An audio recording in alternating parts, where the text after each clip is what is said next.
Halo, Haryo di sini. Ketemu lagi sama saya. Seperti biasa, saya akan membahas tentang investasi, pengelolaan keuangan, dan juga digital marketing. Yang tujuannya tentu aja untuk membantu kamu bisa bebas finansial. Kali ini saya akan membahas tentang TikTok yang bukan sekedar medsos.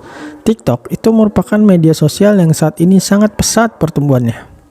Memang TikTok itu memiliki image yang kurang baik, dikarenakan pada awal perkembangannya TikTok itu berisi video joget-joget, sehingga image TikTok pun menjadi media sosial yang cuma berisi sampah.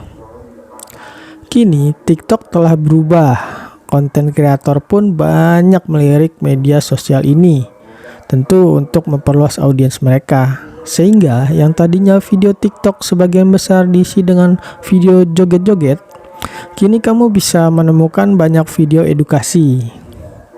TikTok itu seolah mendisrupsi medsos dan marketplace sekaligus. Media sosial ini mampu menggoyang hegemoni Meta sebagai perusahaan pemilik media sosial Facebook dan Instagram, serta Alphabet yang merupakan pemilik Google dan YouTube. Melalui fitur TikTok Shop-nya seolah-olah mengundang para penjual online untuk bergabung dengan TikTok. Banyak sekali yang mendapatkan omset yang besar menggunakan TikTok. Bahkan para penjual yang kinerja tokonya kurang justru mendapatkan keuntungan besar di TikTok. Kelebihan dari TikTok Shop adalah penggabungan antara media sosial dengan marketplace. Memang sebelumnya media sosial lain itu juga memiliki fitur semacam ini. Tetapi kelebihan TikTok adalah ketika kamu melihat live, kamu nggak perlu keluar dari live. Sambil kamu menyaksikan live, kamu tetap aja bisa belanja di TikTok Shop.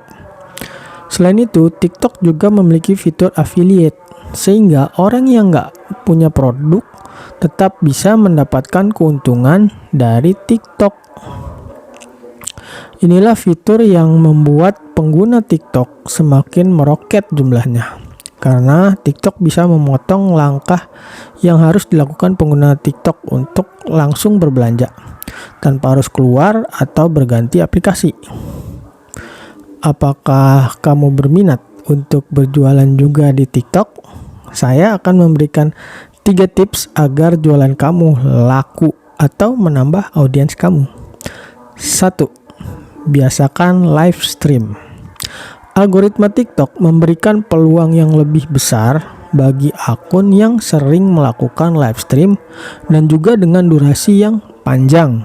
Sehingga semakin sering kamu melakukan live stream dengan durasi yang panjang, maka akan menambah peluang kamu untuk bisa muncul menjadi FYP. Nggak heran cara ini digunakan oleh beberapa akun penjual online. Mereka memperbanyak live stream dengan durasi yang panjang. Yang kedua, optimasi TikTok Shop. Sebelum kamu melakukan live, benahi dulu toko kamu. Jangan sampai pengguna lain yang melihat live kamu dan ingin berbelanja di toko kamu justru malah bingung dengan susunan produk kamu. Lalu yang ketiga, rutin bikin konten. Ini merupakan dasar dari media sosial apapun. Algoritma media sosial lebih ramah dengan orang yang rutin dan sering mengunggah konten. Karena dengan seringnya membuat konten, akan membuat konten kamu itu lebih sering tampil. Dan dengan seringnya tampil, akan memperbanyak follower kamu. Terkait dengan pembuatan konten, ada beberapa hal yang perlu kamu perhatikan supaya video yang kamu buat bisa makin maksimal. Antara lain, ceritakan masalah dari sudut pandang audiens. Setelah kamu mengenalkan diri dan channel kamu, mulailah dengan bercerita dari sudut pandang audiens. Artinya, kamu bisa memulai dengan menceritakan permasalahan dari audiens kamu. Lalu berikutnya, tawarkan solusi lewat konten dan produk. Langkah berikutnya adalah dengan menawarkan solusi melalui konten dan produk kamu. Fokuslah pada solusi terhadap permasalahan audiens kamu. Jangan bicarakan produk yang memang nggak ada hubungannya. Lalu berikutnya, gunakan framework 5W1H. Ketika menjelaskan produk, kamu bisa gunakan framework 5W1H. Jelaskan why, where, who, when, what, dan how-nya. Lalu yang kemudian adalah fokuslah jelaskan produk terlebih dahulu, baru melihat komen. Tapi ini khusus untuk yang live ya. Setiap ada komentar tentang produk kamu, jangan terburu-buru untuk menjawab atau menanggapi komentar. Jelaskan dulu produk kamu sampai selesai, baru kemudian melihat dan menanggapi komentarnya. Dan kemudian yang berikutnya lagi adalah ingatkan audiens untuk follow akun kamu.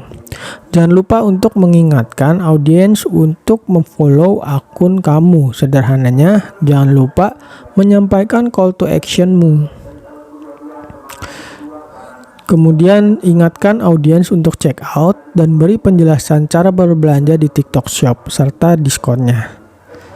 Banyak pengguna TikTok yang belum memahami cara berbelanja di TikTok, sehingga kamu perlu menginformasikan cara untuk berbelanja di TikTok. Jangan lupa juga untuk menginformasikan diskon yang kamu berikan.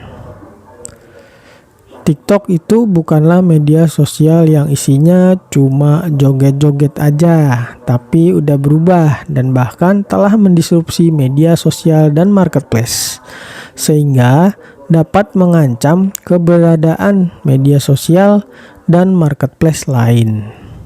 Inilah kesempatan yang harus kamu ambil, mumpung TikTok belum berada pada fase kematangan, nggak kayak media sosial lainnya. Oke, sampai di sini pembahasan tentang TikTok yang bukan sekedar medsos. Sampai jumpa di konten berikutnya.